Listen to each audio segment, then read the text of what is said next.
छनोर तन सर्राप्यो मन।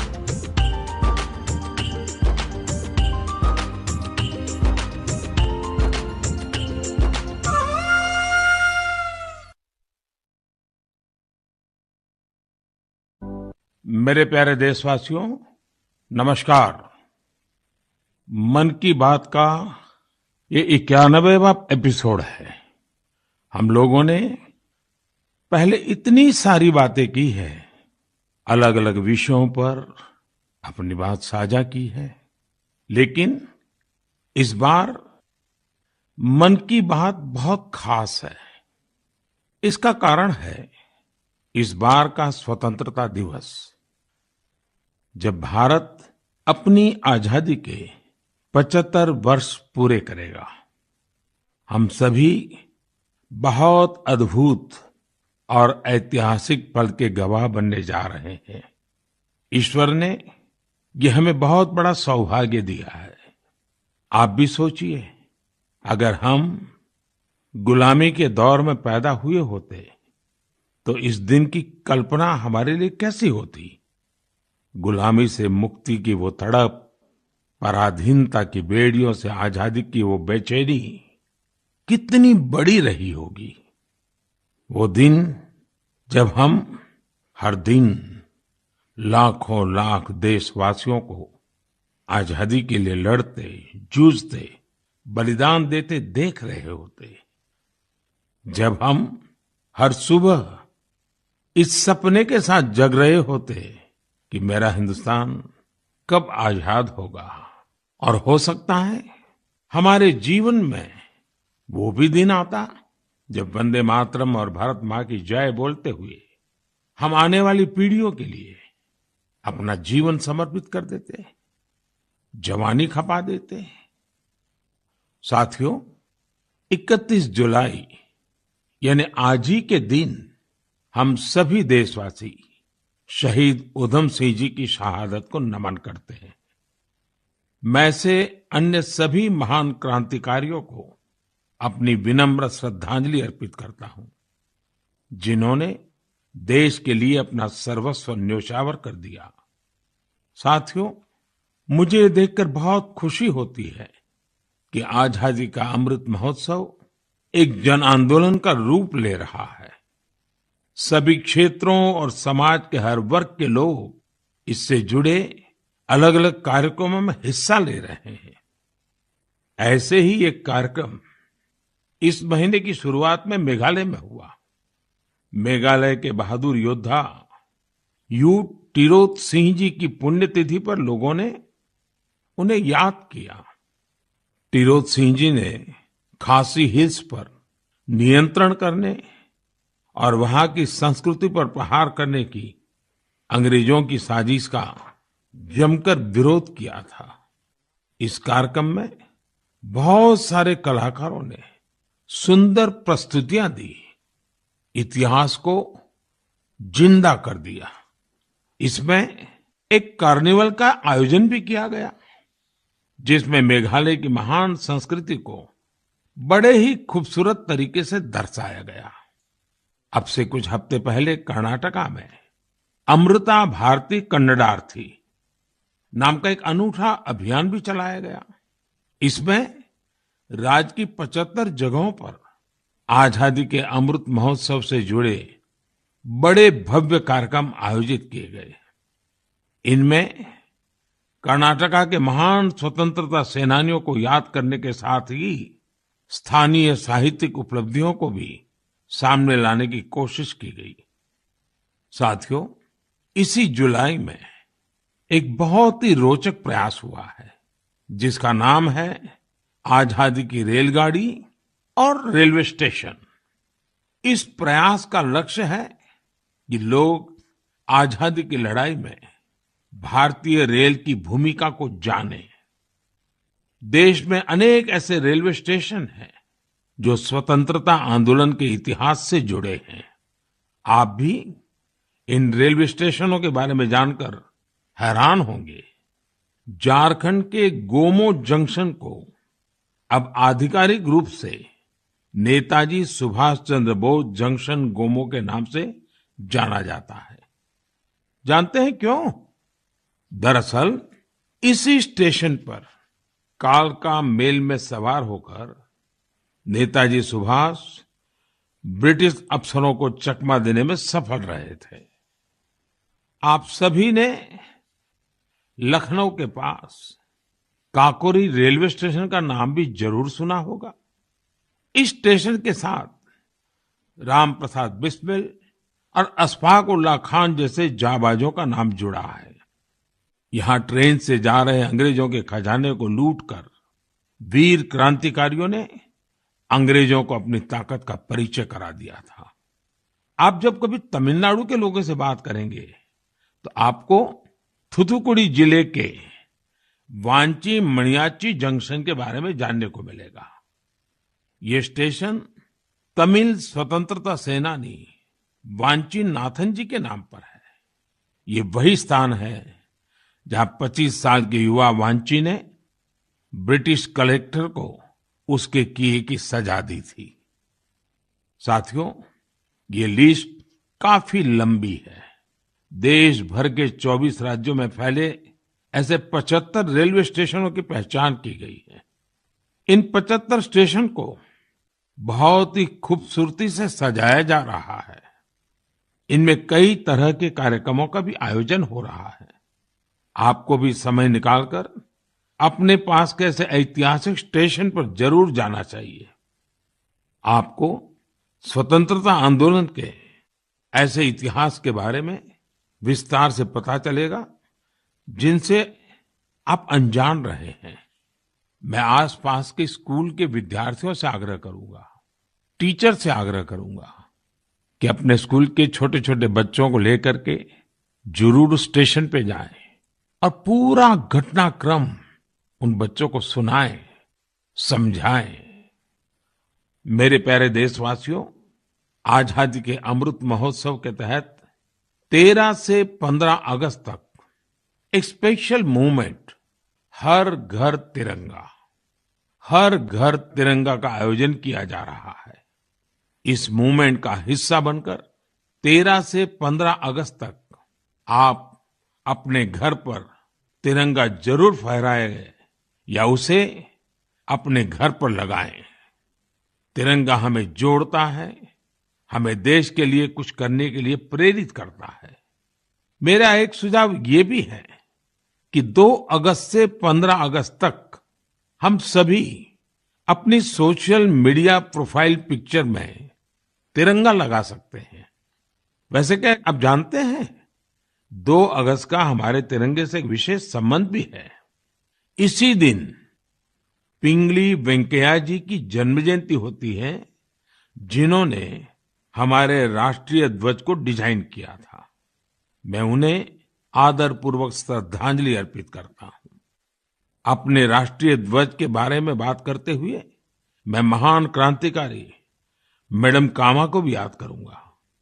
तिरंगे को आकार देने में उनकी भूमिका बेहद महत्वपूर्ण रही है।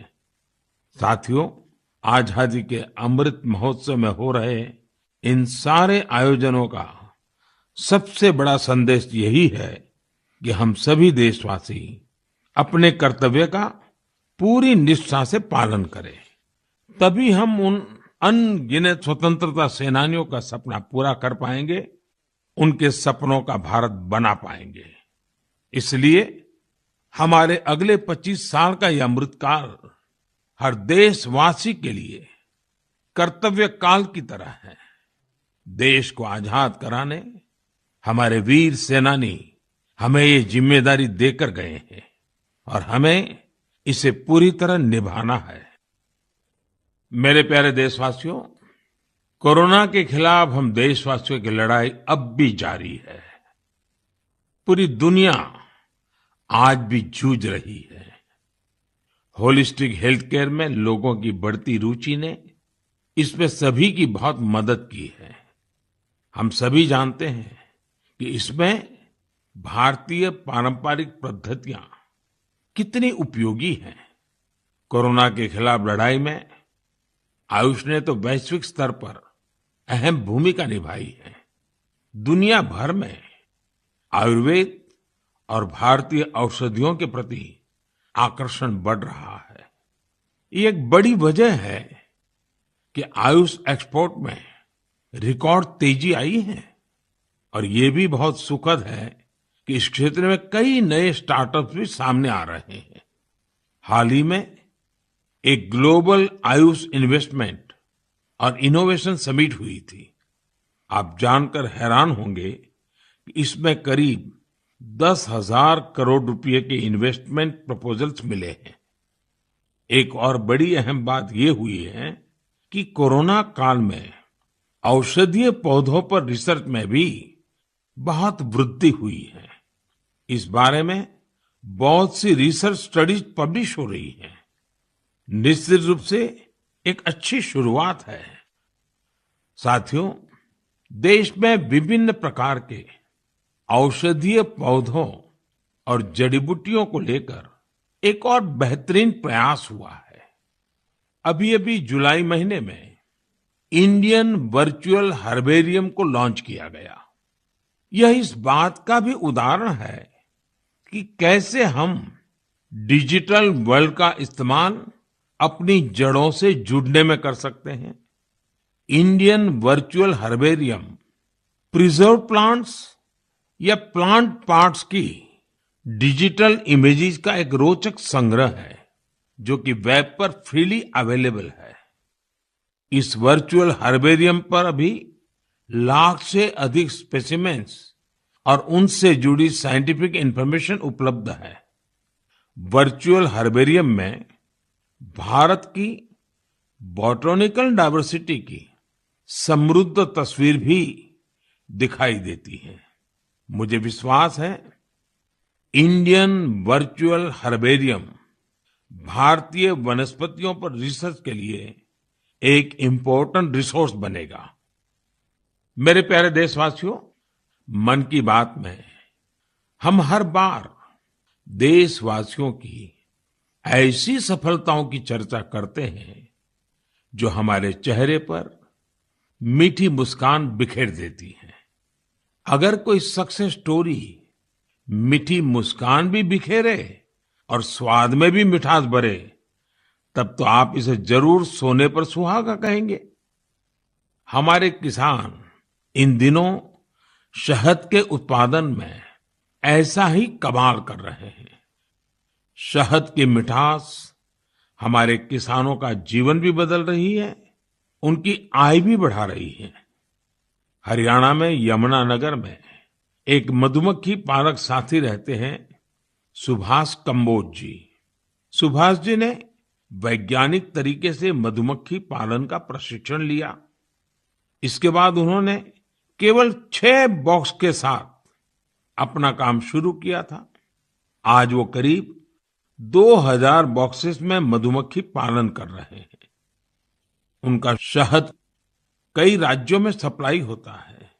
जम्मू के पल्ली गांव में विनोद कुमार जी भी 1500 से ज्यादा कॉलोनियों में मधुमक्खी पालन कर रहे हैं। उन्होंने पिछले साल रानी मक्खी पालन का प्रशिक्षण लिया है। इस काम से वो सालाना 15 से 20 लाख रुपए कमा रहे हैं। कर्नाटका के एक और किसान है मधुकेश्वर हेगड़े जी। मधुकेश्वर जी ने बताया कि उन्होंने भारत सरकार से 50 मधुमक्खी कॉलोनियों के लिए सब्सिडी ली थी। आज उनके पास 800 से ज्यादा कॉलोनियां हैं और वो कई टन शहद बेचते हैं। उन्होंने अपने काम में इनोवेशन किया और वो जामुन शहद, तुलसी शहद, आंवला शहद जैसे वानस्पतिक शहद भी बना रहे हैं। मधुकेश्वर जी, मधु उत्पादन में आपके इनोवेशन और सफलता आपके नाम को भी सार्थक करती है। साथियों, आप सब जानते हैं कि शहद को हमारे पारंपरिक स्वास्थ्य विज्ञान में कितना महत्व दिया गया है। आयुर्वेद ग्रंथों में तो शहद को अमृत बताया गया है। शहद न केवल हमें स्वाद देता है, बल्कि आरोग्य भी देता है। शहद उत्पादन में आज इतनी अधिक संभावनाएं हैं कि प्रोफेशनल पढ़ाई करने वाले युवा भी इसे अपना स्वरोजगार बना रहे हैं। ऐसे ही एक युवा है यूपी में गोरखपुर के निमित सिंह। निमित जी ने बीटेक किया है। उनके पिता भी डॉक्टर हैं, लेकिन पढ़ाई के बाद नौकरी की जगह निमित जी ने स्वरोजगार का फैसला लिया। उन्होंने शहद उत्पादन का काम शुरू किया। क्वालिटी चेक के लिए लखनऊ में अपनी एक लैब भी बनवाई।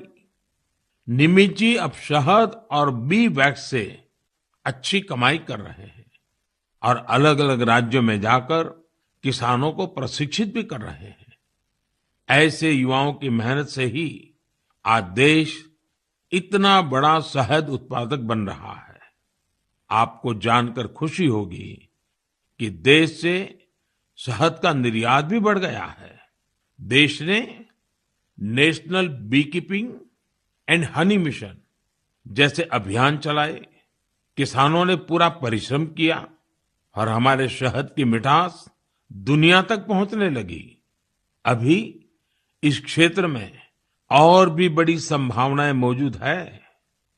मैं चाहूंगा कि हमारे युवा इन अवसरों से जुड़कर उनका लाभ लें और नई संभावनाओं को साकार करें।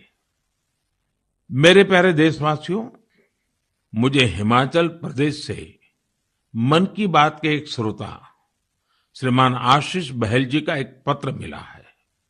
उन्होंने अपने पत्र में चंबा के मिंजर मेले का जिक्र किया है।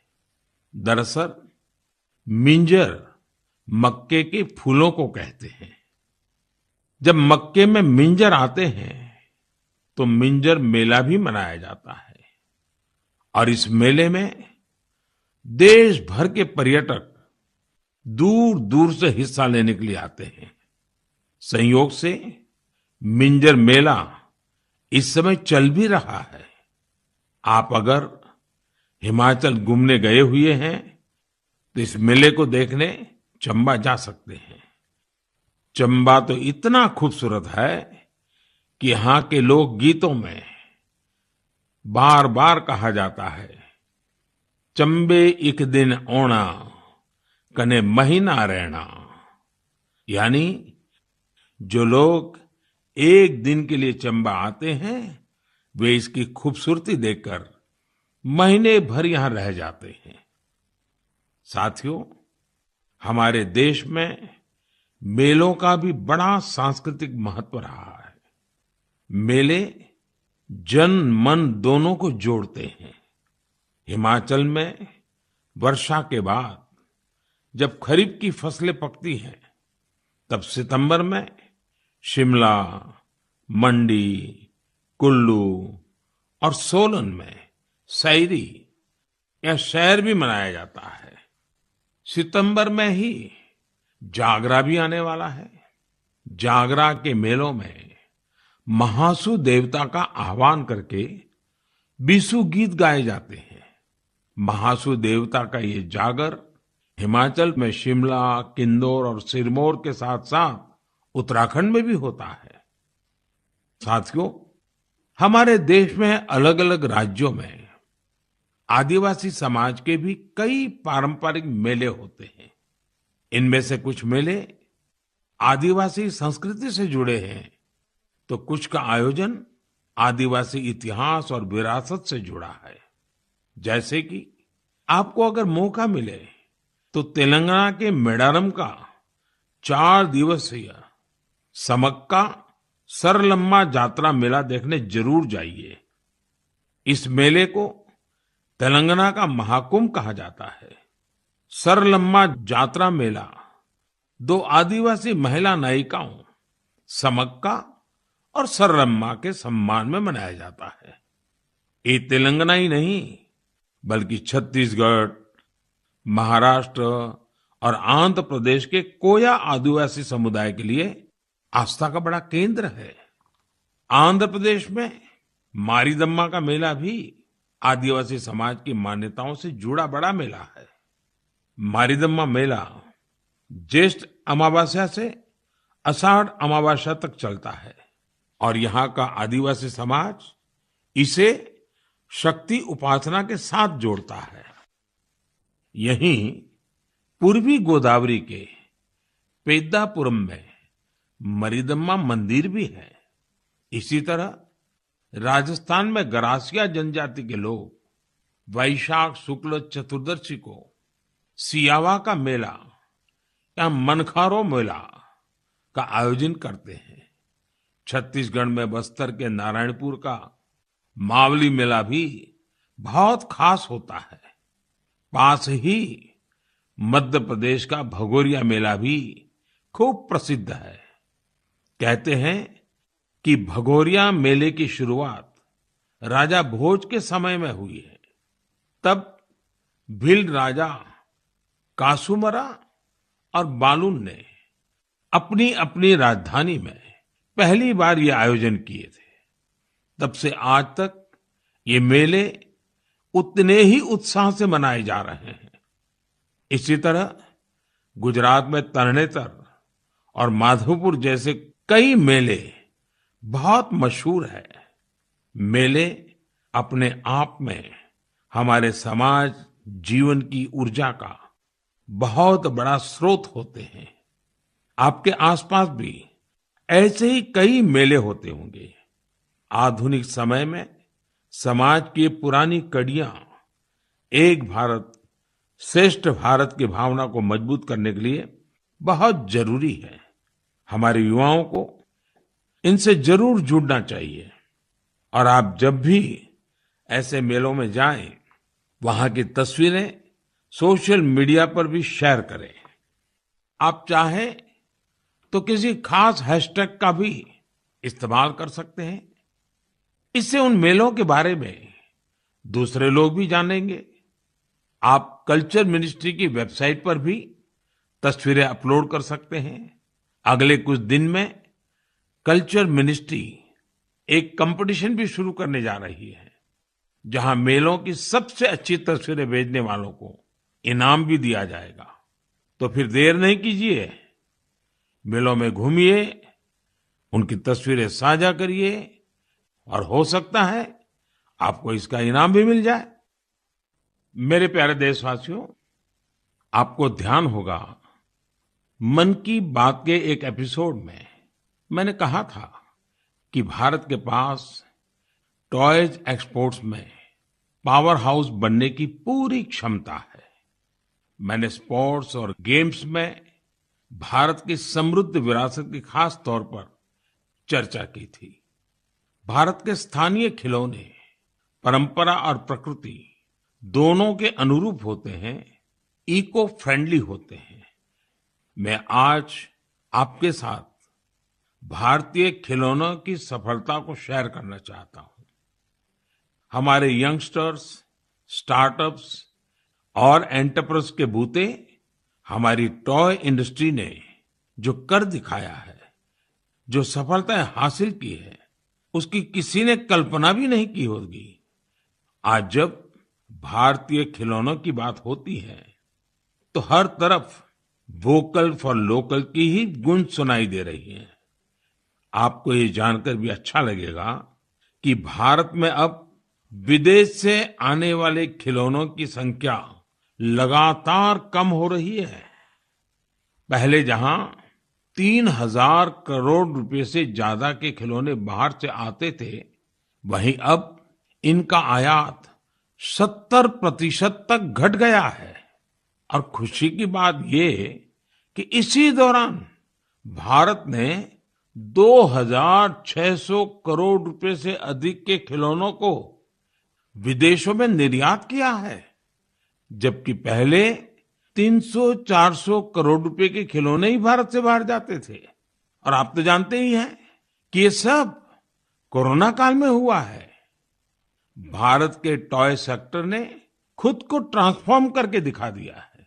इंडियन मैन्युफैक्चरर्स अब इंडियन माइथोलॉजी, हिस्ट्री और कल्चर पर आधारित खिलौने बना रहे हैं। देश में जगह जगह खिलौने के जो क्लस्टर्स हैं, खिलौने बनाने वाले जो छोटे छोटे उद्यमी हैं, उन्हें इसका बहुत लाभ हो रहा है। इन छोटे उद्यमियों के बनाए खिलौने अब दुनिया भर में जा रहे हैं। भारत के खिलौना निर्माता विश्व के प्रमुख ग्लोबल टॉय ब्रांड्स के साथ मिलकर भी काम कर रहे हैं। मुझे ये भी बड़ा अच्छा लगा कि हमारा स्टार्टअप सेक्टर भी खिलौनों की दुनिया पर पूरा ध्यान दे रहा है। वे इस क्षेत्र में कई मजेदार चीजें भी कर रहे हैं। बेंगलुरु में शूमी टॉय नाम का स्टार्टअप इको फ्रेंडली खिलौनों पर फोकस कर रहा है। गुजरात में आर्किड जू company AR based flash cards और एआर बेस्ड स्टोरी बुक्स बना रही है। पुणे की कंपनी फनवेंशन लर्निंग खिलौने और एक्टिविटी पजल्स के जरिए साइंस, टेक्नोलॉजी और मैथ्स में बच्चों की दिलचस्पी बढ़ाने में जुटी है। मैं खिलौनों की दुनिया में शानदार काम कर रहे ऐसे सभी मैन्युफैक्चरर्स को, स्टार्टअप्स को बहुत बहुत बधाई देता हूं। आइए हम सब मिलकर भारतीय खिलौनों को दुनिया भर में और अधिक लोकप्रिय बनाएं। इसके साथ ही मैं अभिभावकों से भी आग्रह करना चाहूंगा कि वे अधिक से अधिक भारतीय खिलौने, पजल्स और गेम्स खरीदें। साथियों, क्लासरूम हो या खेल का मैदान, आज हमारे युवा हर क्षेत्र में देश को गौरवान्वित कर रहे हैं। इसी महीने पीवी सिंधु ने सिंगापुर ओपन का अपना पहला खिताब जीता है। नीरज चोपड़ा ने भी अपने बेहतरीन प्रदर्शन को जारी रखते हुए वर्ल्ड एथलेटिक चैंपियनशिप में देश के लिए सिल्वर मेडल जीता है। आयरलैंड पैरा बैडमिंटन इंटरनेशनल में भी हमारे खिलाड़ियों ने 11 पदक जीतकर देश का मान बढ़ाया है। रोम में हुए वर्ल्ड कैडेट रेसलिंग चैंपियनशिप में भी भारतीय खिलाड़ियों ने बेहतरीन प्रदर्शन किया। हमारे एथलीट सूरज ने तो ग्रेको रोमन इवेंट में कमाल ही कर दिया। उन्होंने 32 साल के लंबे अंतराल के बाद इस इवेंट में रेसलिंग का गोल्ड मेडल जीता है। खिलाड़ियों के लिए तो यह पूरा महीना ही एक्शन से भरपूर रहा है। चेन्नई में 44वें चेस ओलंपियाड की मेजबानी करना भी भारत के लिए बड़े ही सम्मान की बात है। 28 जुलाई को ही इस टूर्नामेंट का शुभारंभ हुआ है और मुझे इसकी ओपनिंग सेरेमनी में शामिल होने का सौभाग्य मिला। उसी दिन यूके में कॉमनवेल्थ गेम्स की भी शुरुआत हुई। युवा जोश से भरा भारतीय दल वहां देश को रिप्रेजेंट कर रहा है। मैं सभी खिलाड़ियों और एथलीट्स को देशवासियों की ओर से शुभकामनाएं देता हूं। मुझे इस बात की भी खुशी है कि Bharat FIFA under 17 women's world cup उसकी भी मेजबानी करने जा रहा है। यह टूर्नामेंट अक्टूबर के आसपास होगा, जो खेलों के प्रति देश की बेटियों का उत्साह बढ़ाएगा। साथियों, कुछ दिन पहले ही देश भर में 10वीं और 12वीं कक्षा के परिणाम भी घोषित हुए हैं। मैं उन सभी स्टूडेंट्स को बधाई देता हूं जिन्होंने अपने कठिन परिश्रम और लगन से सफलता अर्जित की है। महामारी के चलते पिछले 2 साल बेहद चुनौतीपूर्ण रहे हैं। इन परिस्थितियों में भी हमारे युवाओं ने जिस साहस और संयम का परिचय दिया, वह अत्यंत सराहनीय है। मैं सभी के सुनहरे भविष्य की कामना करता हूं। मेरे प्यारे देशवासियों, आज हमने आजादी के 75 साल पर देश की यात्रा के साथ अपनी चर्चा शुरू की थी। अगली बार जब हम मिलेंगे तब हमारे अगले 25 साल की यात्रा भी शुरू हो चुकी होगी। अपने घर और अपनों के घर पर हमारा प्यारा तिरंगा फहरे, इसके लिए हम सबको जुटना है। आपने इस बार स्वतंत्रता दिवस को कैसे मनाया? क्या कुछ खास किया? ये भी मुझसे जरूर साझा करिएगा। अगली बार हम अपने इस अमृत पर्व के अलग अलग रंगों पर फिर से बात करेंगे। तब तक के लिए मुझे आज्ञा दीजिए। बहुत बहुत धन्यवाद।